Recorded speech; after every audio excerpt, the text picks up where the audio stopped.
All right, level 2. This next video is on the yellow paper strip. Now, this color I've noticed is very difficult to achieve unless you layer a whole lot in your work. The yellow that I was looking at in the actual still life is kind of a dull yellow, so I had to go in and actually exaggerate some of these yellows that I saw in front of me just to make it look balanced with a purple. So I would encourage y'all, every time you actually work on each paper strip as you progress, what I would tell you to do is look at the paper strip by it.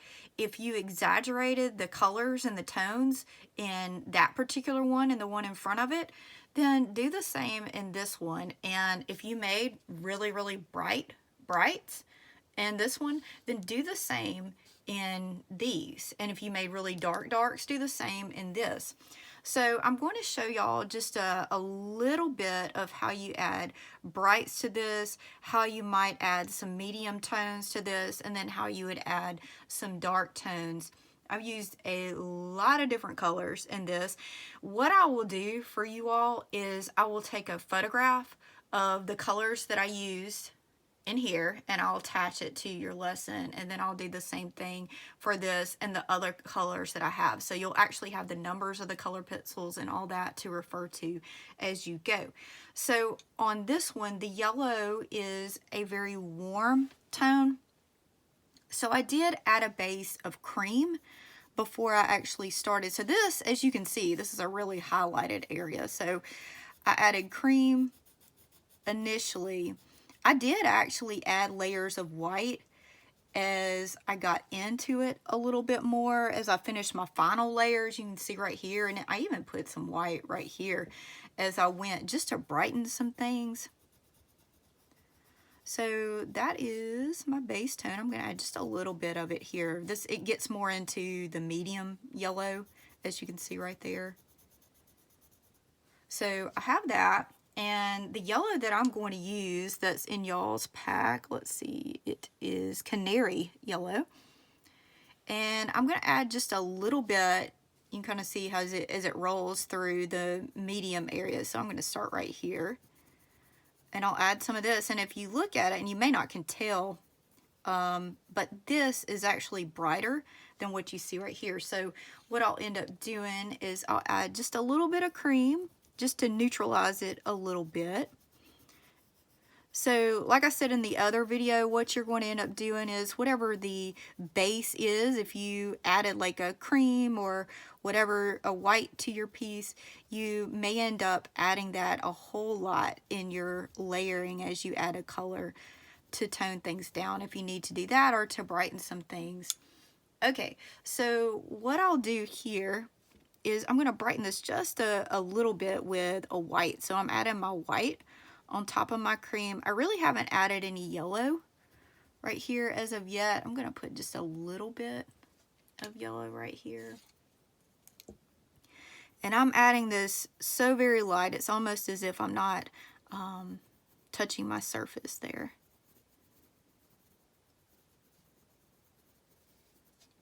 Okay. All right, so this is a very light section, as you can see, and then this goes into a medium section here. We also have, this is kind of a medium dark section. Although it is medium dark, I will add I'm going to add just a bit of cream right here.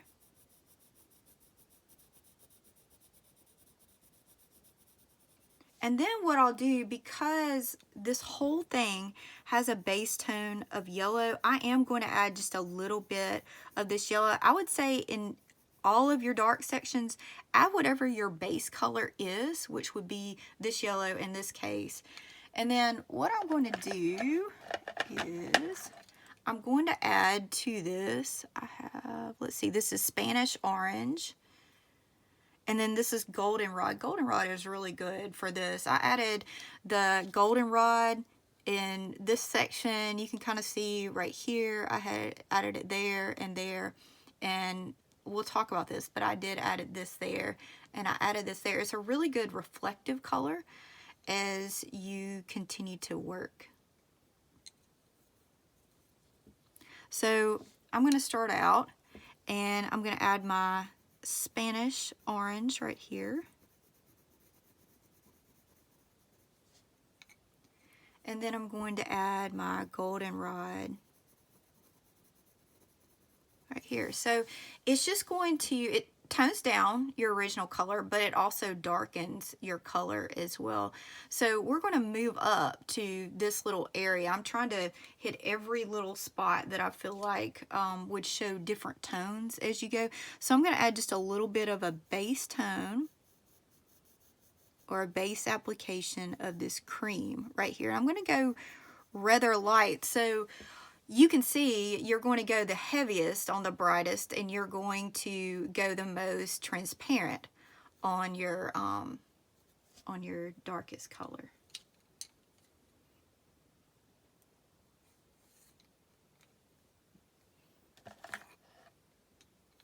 Okay, so what I'm going to do, in addition to adding the two colors that you saw, I'm going to add this light umber color.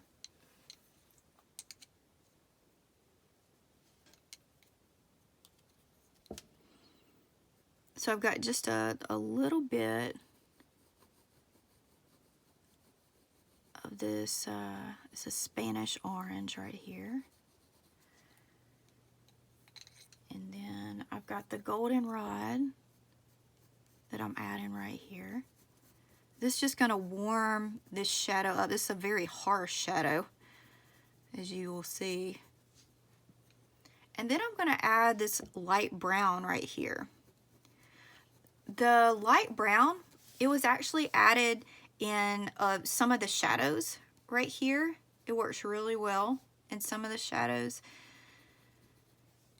And I'm going to end up adding some of the brown here, but I'll show you, this is kind of a surprise color that I'm going to end up adding as well to this.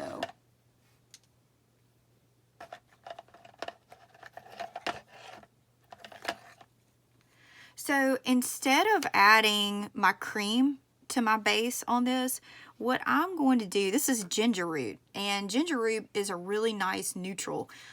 Ginger root can be added to any kind of dark area. I actually added that here, and I did add that here. So you can add that. That kind of tones down what you're going to be doing initially. So I'll put just a little bit of this just to show you guys on this little part.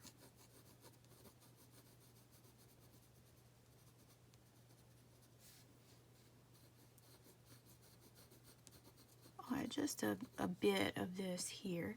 Okay, and so after that I'll add a little bit of my goldenrod, not a whole lot.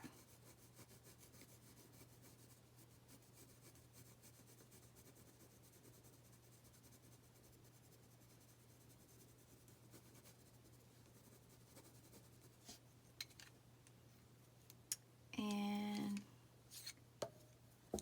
I'll add just a little bit of the ginger root on top of it just to neutralize what I just did.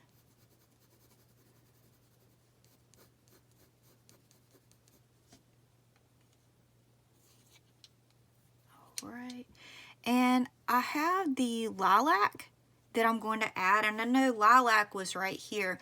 One thing that I will say, if you have colors that you added previously to your paper strip that's right in front of this, if you can find any of those colors in this, I actually see some kind of rosy colors and things like that in some of the shadows here, which you might have here. It will help to unify what you have. I actually added this lilac here, and I added it right here for those shadows. If you think about it, purple is the opposite color of yellow. So if you have yellow, you could add just a little bit of purple in some of your shadows, and it would really bring to life what you're trying to do here, what you're trying to achieve. So I'm going to add just a little bit of my lilac, not a whole lot, in my cast shadow right here. You can also add, like I was saying, you could add some rose tones and things like that. I do see that. I see some oranges and things like that in this. So there's a lot of possibilities of things that you could actually add to your cast shadow. So I'm going to pull this in just a little bit. I'm going to warm this up just a little bit with this goldenrod.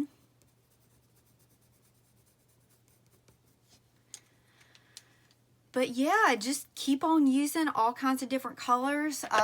What I will do the next video, I will show y'all how to do these paper strips here. And I'll try to get a little bit ahead of you guys so that if you have a different color, like if you have a bright blue or if you have like a unusual green, I can help you with that. So I hope y'all have a great day and look forward to my next video.